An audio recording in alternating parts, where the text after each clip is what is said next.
Lorry ಚಾಲಕನ ಅಜಾಗರೂಕತೆಯಿಂದ ಸರಣಿ ಅಪಘಾತ.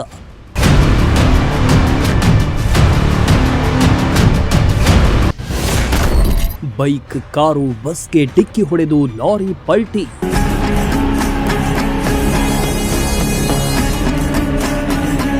ಲಾರಿ ಚಾಲಕನ ಅಜಾಗರೂಕತೆಯಿಂದಾಗಿ ಬೈಕ್, ಕಾರು, ಬಸ್ಗೆ ಡಿಕ್ಕಿ ಹೊಡೆದು ಬಳಿಕ ಲಾರಿ ಪಲ್ಟಿಯಾಗಿರೋ ಘಟನೆ ವಿಜಯನಗರ ಜಿಲ್ಲೆ ಹೊಸಪೇಟೆಯ ಡಾಣಾಪುರ ಬಳಿಯ ರಾಷ್ಟ್ರೀಯ ಹೆದ್ದಾರಿಯಲ್ಲಿ ನಡೆದಿದೆ. ಈ ಅಪಘಾತದಲ್ಲಿ ಸ್ಥಳದಲ್ಲೇ 4 ಸಾವನ್ನಪ್ಪಿರೋ ಶಂಕೆ ವ್ಯಕ್ತವಾಗ್ತಾ ಇದೆ.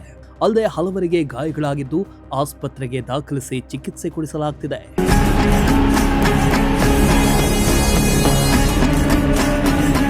ಬೆಳ್ಳುಳ್ಳಿ ತುಂಬಿದ್ದ ಲಾರಿಯು ಹೊಸಪೇಟೆ ಮಾರ್ಗವಾಗಿ ಚಿತ್ರದುರ್ಗಕ್ಕೆ ತೆರಳುತ್ತಾ ಇತ್ತು. ಲಾರಿ ಚಾಲಕನಿಗೆ ಟೈಮ್ ಆದ ಕಾರಣ ಬೇಗ ಹೋಗಬೇಕೆಂಬ ಕಾರಣಕ್ಕೆ ಲಾರಿ ಚಾಲಕ ವೇಗವಾಗಿ ಹಾಗೂ ಅಜಾಗರೂಕತೆಯಿಂದ ಲಾರಿ ಚಾಲನೆ ಮಾಡಿದ್ದ. ಹೊಸಪೇಟೆಯ ಡಾಣಾಪುರ ಬಳಿ ಬರ್ತಾ ಇದ್ದಂತೆ ನಿಯಂತ್ರಣ ಕಳೆದುಕೊಂಡ ಲಾರಿ ಮೊದಲು ಬೈಕ್ಗೆ ಡಿಕ್ಕಿ ಹೊಡೆದಿದೆ.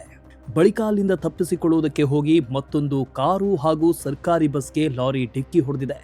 ಡಿಕ್ಕಿಯ ರಭಸಕ್ಕೆ ಲಾರಿ ಪಲ್ಟಿಯಾಗಿದೆ. ಅಪಘಾತದ ರಭಸಕ್ಕೆ ಸ್ಥಳದಲ್ಲೇ 4 ಸಾವನ್ನಪ್ಪಿರೋ ಶಂಕೆ ವ್ಯಕ್ತವಾಗಿದ್ರೆ 20ಕ್ಕೂ ಹೆಚ್ಚು ಮಂದಿಗೆ ಗಾಯಗಳಾಗಿದ್ದು ಕೊಪ್ಪಳ ಆಸ್ಪತ್ರೆಗೆ ದಾಖಲಿಸಿ ಚಿಕಿತ್ಸೆ ಕೊಡಿಸಲಾಗ್ತಿದೆ. ಇನ್ನು ಈ ಸರಣಿ ಅಪಘಾತದಿಂದ ಕಾರು, ಬಸ್ ಜಖಮ್ಮಾಗಿದೆ. ಮೇಲ್ನೋಟಕ್ಕೆ ಲಾರಿ ಚಾಲಕನ ಅಜಾಗರೂಕತೆಯಿಂದ ಅಪಘಾತ ಸಂಭವಿಸಿದೆ ಅಂತ ಹೇಳಲಾಗ್ತಾ ಇದೆ.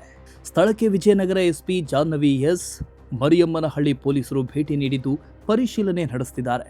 ಇನ್ನು ಸರಣಿ ಅಪಘಾತದಿಂದ ಹೆದ್ದಾರಿಯಲ್ಲಿ ಟ್ರಾಫಿಕ್ ಜಾಮ್ ಉಂಟಾಗಿದ್ದು ಪೊಲೀಸರ ಟ್ರಾಫಿಕ್ ಕ್ಲಿಯರ್ ಮಾಡಿ ಸಂಚಾರಕ್ಕೆ ಅನುವು ಮಾಡಿಕೊಟ್ರು.